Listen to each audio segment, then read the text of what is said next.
Right, today I'm on a Zoom call to Caan Berry. Caan, you're a professional. Well, tell me what you are. You've been a full-time trader since 2011. What do you actually specialize in now? Sure. I specialise in focusing on horse racing trading predominantly. The horse racing market's pre-race before the event starts. There are various few other things I do. I've done different sport in the past. Football is interesting. Tennis has been also. Occasionally I'll go back and do a bit of tennis, maybe Wimbledon when it takes my fancy. But a lot of the time I have different techniques and edges that I've built up in maybe say horse racing that carries over to other situations because for me, sports trading is all about the marketplace, how the marketplace behaves, the people within it, rather than the actual sport, which traditionally a lot of the time is what people focus on when it comes to their sports betting. Yeah, we'll talk about that in a bit. I just want to go back to your career path. So you became a full-time trader via McDonald's, the Army, and BT. Now, were you interested in betting and anything while you were following those careers? Yeah, it's not the traditional trajectory, I don't think, is it, into full time betting? But no, is the answer to that. Historically, I was probably more anti betting. I didn't know a lot about it at all until sort of my early adult life. One of my very early memories was walking past a betting shop. I think maybe it was a Ladbrokes with my father, and probably about 4 or 5 or something, early 90s.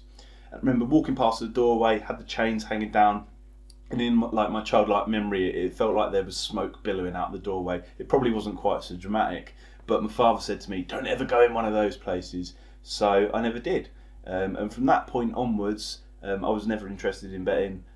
Even fruit machines with friends, arcades, that kind of stuff as a teenager. I always viewed it as quite a muggy thing to do and thought, you can't win. So I was never interested in it. I never pursued it. That all changed when I got a girlfriend and her grandfather encouraged me to go to the bookies on Boxing Day, where I become a little bit more interested. And then, of course, exchanges come up.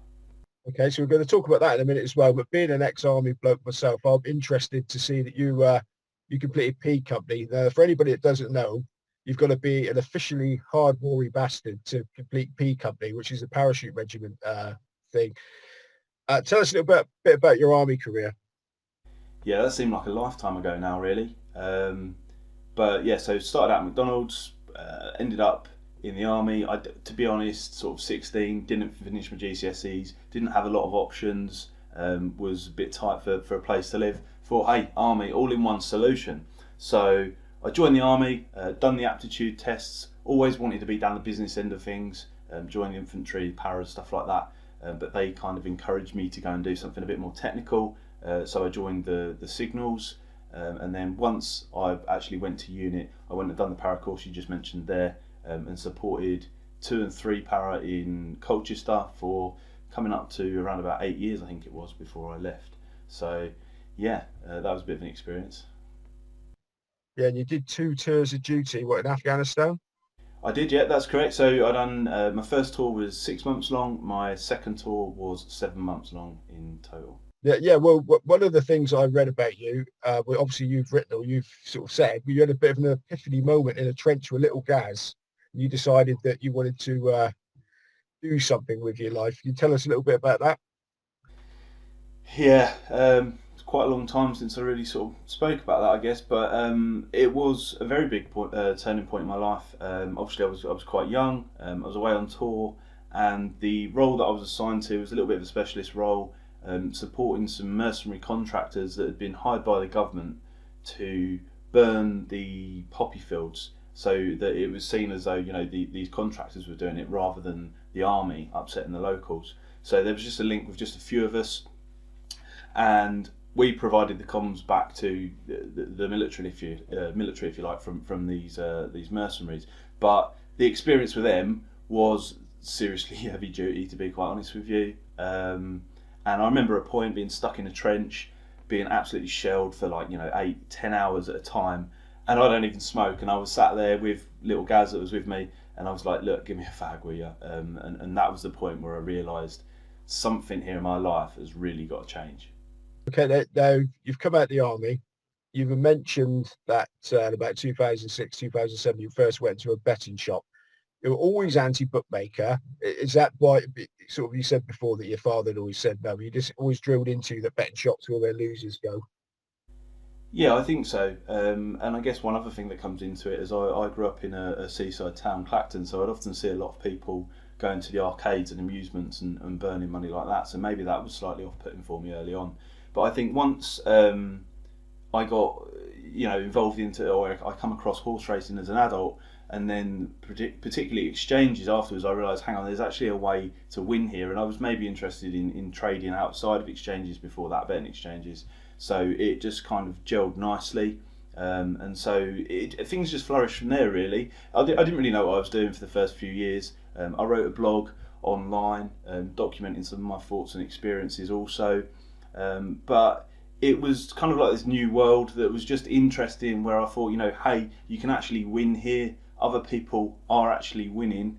And so I just thought that, really, I wanted to pursue trading and follow their lead and have a go at it too, to be quite honest with you. So yeah. That was that. Okay, now you say that you were blogging about what you'd learned before you actually went full time. Why have you always felt it necessary to share your knowledge? Okay, yeah. So I started blogging right from the start. If you think back to sort of, I think it was around about 2009 when I first wrote a blog post. But back then, social media wasn't as popular. It was still in its infancy. People weren't really using it. So that was one way to communicate with people online. But the biggest reason was to hold myself accountable. If you think about, gambling, typically people that are gambling, it's one of those things that happens all the time where people don't hold themselves accountable. They remember their winners, they don't remember their losers. And so I realised straight early on that I kind of needed some kind of feedback loop, a mechanism to hold myself accountable, can go back and read the posts, other people can comment and stuff like that. So that's really why the blog started, yeah. Okay, so how soon after you started dabbling with trading did you start winning? And was there anybody that sort of marked your card, or was it all self-taught? Sorry, I mean, marked your card as in, this is a good way of doing things, don't do this way, do it that way, rather than horses or anything. Sure. So I think it's fair to say there was certainly a few false summits en route where I thought I'd cracked it and I actually hadn't. So the whole 2 steps forward and 1 back sort of thing. It was probably a good 3-6 months before I started to find a little bit of consistency in what I was doing, finding the areas that I wanted to focus in and actually make a profit. But overall, it was probably around about a year before I started to make money on any kind of consistent basis. And that was only like, £2-3 a race, not a lot of money, but I thought, hey, if I can crack the consistency on a low level, and then I can crank things up afterwards. So that's how long it took me to sort of get going in terms of making profit. In terms of sort of mentorship, if you want to call it that, there was a few forums. Like I said, there wasn't social media so much then, so I looked at a few software forums, but I'd say it was about a 90-10 split. 90% of the time was sort of trial and error and mistakes through my own experiences and sort of trying to work out what's going on here. The other 10% being a few helpful people on forums early on. I think it was Gigi's was one of the very first forums I used actually in terms of horse racing. Yeah. So I'm assuming then when you were doing the evenings, you were still working for BT. So when you decided to take the plunge and go full time, was it tricky mentally, not that knowing that you didn't have the wage? Yeah, so I first come across trading when I was in the military. I never really got too well towards the end. Maybe I got a little bit heavier interest in it there. But so as you'll know yourself, leaving the military, you do resettlement package. They put me on various courses to join and work for BT, which I did.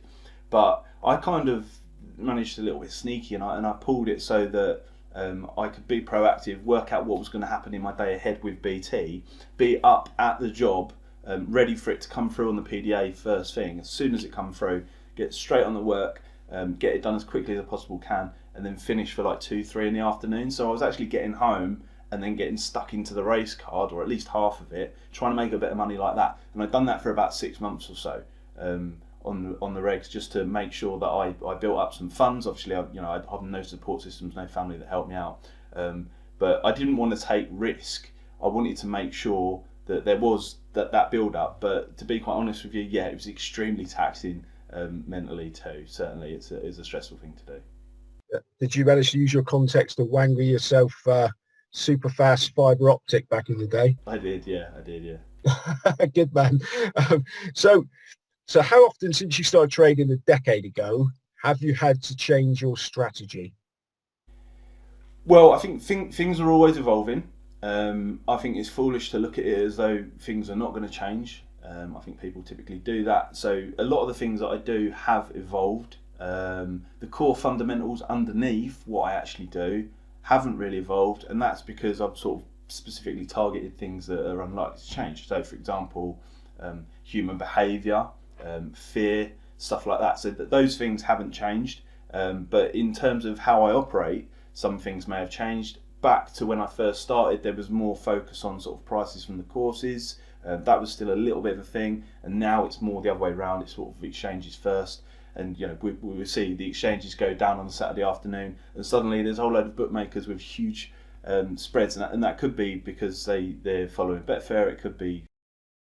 Okay, so how many of the things that you were doing back at the very beginning are now actually worthless? Has anything sort of moved on that much that that you can't win doing that anymore? I don't think that there's anything in particular that doesn't work at all. Some things have become more profitable. Some things it depends where I've put my focus too. So, some things become more profitable. There are others that are not as good as they once were. Primary thing to mention there would be like the TV delays. I don't know if you're aware, but there's an exchange shop in the past, and I think overnight for a lot of people that used that were beating the TV feed delays and making a lot of money from the exchanges via betting on something a few seconds ahead of everyone. I think that was one that disappeared overnight very quickly, but that wasn't actually something that I exploited myself. So that's I think that answers that one.